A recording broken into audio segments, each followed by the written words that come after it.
Bom dia, nono ano, tudo bem com vocês?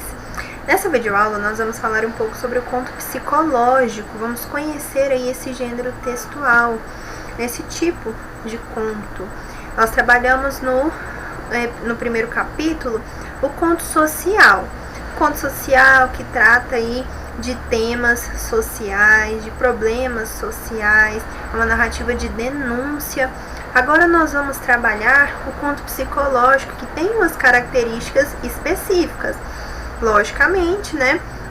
Um conto tem as características de um conto, mas de forma específica, né, por serem um subgênero do conto, ele tem as suas especificidades. E nós vamos trabalhar aqui nessa aula de forma bem rápida, essa aula não vai ser longa, tá bom? E vamos para o capítulo 2 do nosso livro de língua portuguesa. O nome desse capítulo é Na Mente dos Personagens. E aí nós já começamos a ter uma ideia, né? Conto psicológico, na mente dos personagens. Será o que esse texto, esse conto, esse gênero vai trabalhar?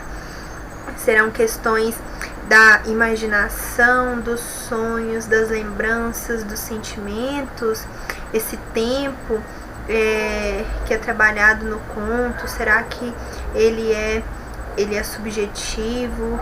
Será que esse tempo ele é cronológico ou não? Então é isso que nós vamos ver aqui hoje. Vamos começar a ver a teoria sobre o conto psicológico, tá bom? Peguem o livro de vocês, abram na primeira página lá do capítulo, né, na abertura do capítulo 2, você vai ter ali uma breve caracterização do gênero que nós vamos trabalhar aqui. Vou trazer outras informações aí também para vocês, tá bom? Vamos lá.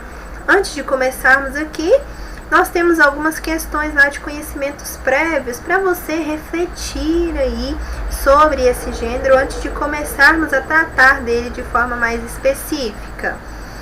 1. Quando você tem ansiedade para que algo importante aconteça, como você sente a passagem do tempo? Quando você está ansioso para algo acontecer, parece que o tempo não passa, né? Quando nós estamos ansiosos, o tempo parece que demora a passar. Então, essa sensação aí de que o tempo não passa, isso é trabalhado e representado no conto psicológico. Quando você está com medo de alguma coisa, quando você está em um lugar que está te gerando medo também, que você quer sair de lá logo, que está te gerando ansiedade, o tempo não passa, né? Ou quando você está vivendo um momento muito bom, algo que está te deixando muito feliz, parece que o tempo passa, voando. Vez ou outra nós ouvimos e falamos isso, né? Então, essas características são trabalhadas no conto psicológico. Então, nós podemos ver aí o quanto o conto psicológico é interessante. Você acha que a passagem do tempo é percebida da mesma forma pelas pessoas? Nós temos algumas pessoas que falaram que esse mês de março, no meu caso aqui, isso falando na minha vida, mas vocês vão perceber isso levando em consideração em outras experiências de vocês, que esse mês de março está demorando demais a passar. Já eu considero esse mês de março muito rápido, por várias questões. É meu aniversário, enfim, tem várias questões que me fazem achar que o mês de março passa muito rápido, e já outras pessoas estão achando que está demorando muito. Então, a passagem do tempo ela é encarada pelas pessoas de forma diferente. 3. Você acha possível escrever uma narrativa simulando o fluxo do nosso pensamento? Pois saiba que é possível. Nós temos o chamado fluxo de consciência, que é fantástico, né? Nós vamos trabalhar aqui o conto psicológico, e o nome aí, fundamental, essencial aí, para trabalharmos o conto psicológico é Clarice Lispector, né? Nós trabalhamos Clarice ano passado, com certeza vamos trabalhar contos dela aí durante esse capítulo, tá bom? Mas vamos ver aqui algumas características desse conto psicológico.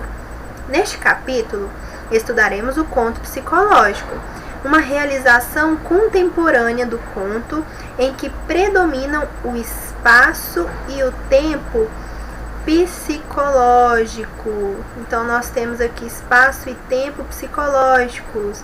Então, já não é espaço e tempo cronológico, tá bom? Espaço e tempo psicológico. Esses elementos dizem respeito à forma como cada um de nós percebe o tempo e os espaços em determinadas situações.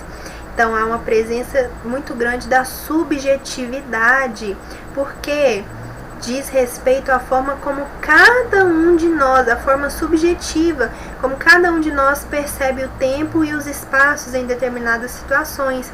Como ocorre quando sentimos saudade e temos a impressão de que o tempo passa lentamente.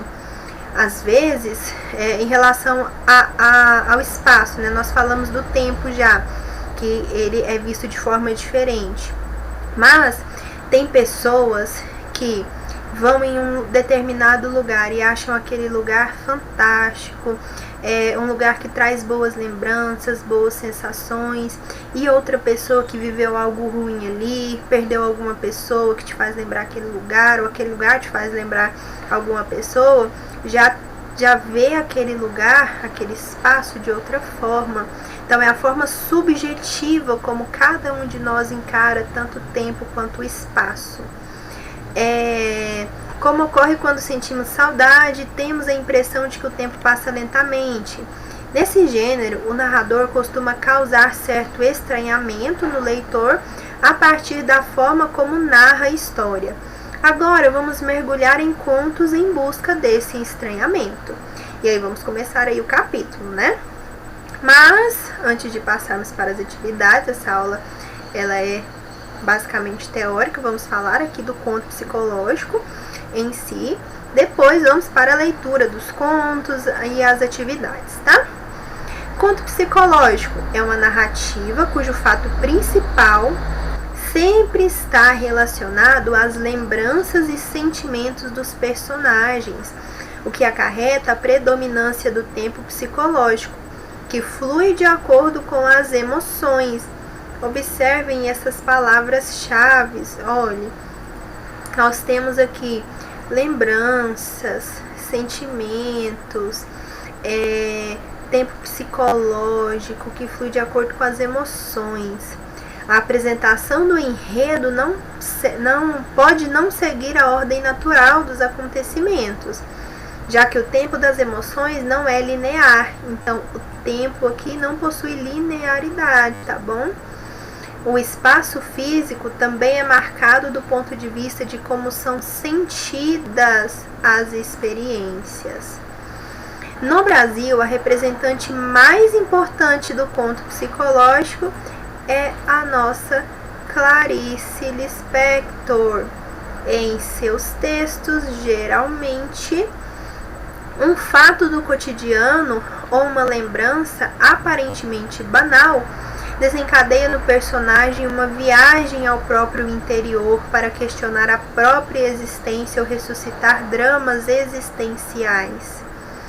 É o conto narrado em um tempo subjetivo, no íntimo do sujeito, vivido ou sentido pela personagem, que acontece de acordo com o seu estado de espírito. Então, há uma subjetividade, né, expressiva aí nesse gênero textual. A proposta de criar contos psicológicos sugere uma aproximação dos estudantes das personagens complexas e profundas. As narrativas com viés psicológico são marcadas especialmente pelo esforço do escritor em tornar compreensíveis as motivações por trás de atos e escolhas aparentemente incoerentes de personagens multifacetadas. Então, observe o que ele diz aqui. As narrativas são marcadas pelo esforço do escritor em tornar compreensíveis as motivações. Essas motivações de certos atos e escolhas, de certas ações, é algo bem subjetivo, é algo completamente subjetivo ali ao personagem. A literatura está repleta de exemplos de narrativas em que personagens contraditórias, incapazes de aceitar os padrões de comportamento ou de ler os signos instituídos, padecem diante de conflitos insolúveis. Talvez por refletir melhor a condição humana, essas personagens se impuseram, atormentadas por sonhos, imagens persecutórias, memórias incertas, vozes internas. Elas se encontram diante de um mundo que não compreende ou de onde não são compreendidas, e suas atitudes aparecem em completo desajuste. Então observe essas palavras novamente, ó: sonho, imagens persecutórias, memórias incertas, vozes internas, tá bom? E esse trechinho aqui é da Carta Capital, tá bom? Tirei de lá o texto. E é isso, pessoal. Nós vamos falando mais aí sobre esse gênero, sobre as características desse gênero textual, do conto psicológico, e melhor ainda, vamos ver aí diversos pontos, né? Vamos fazer a leitura, vamos discutir sobre cada um deles, vamos ver aí a presença desse tempo psicológico, espaço e tempo psicológico, dessa subjetividade, do estranhamento, né, que nós vamos encontrar aí no texto, tá bom? Então esse foi o primeiro contato, né, que nós tivemos aí com esse gênero textual. Vamos ver de forma concreta na leitura e nas atividades que vamos fazer dos textos, tá bom? Qualquer dúvida, participe do plantão. Não deixe de enviar suas atividades para o e-mail maxnayara@yahoo.com, e tenham ótimos estudos, um excelente dia. Até a próxima aula.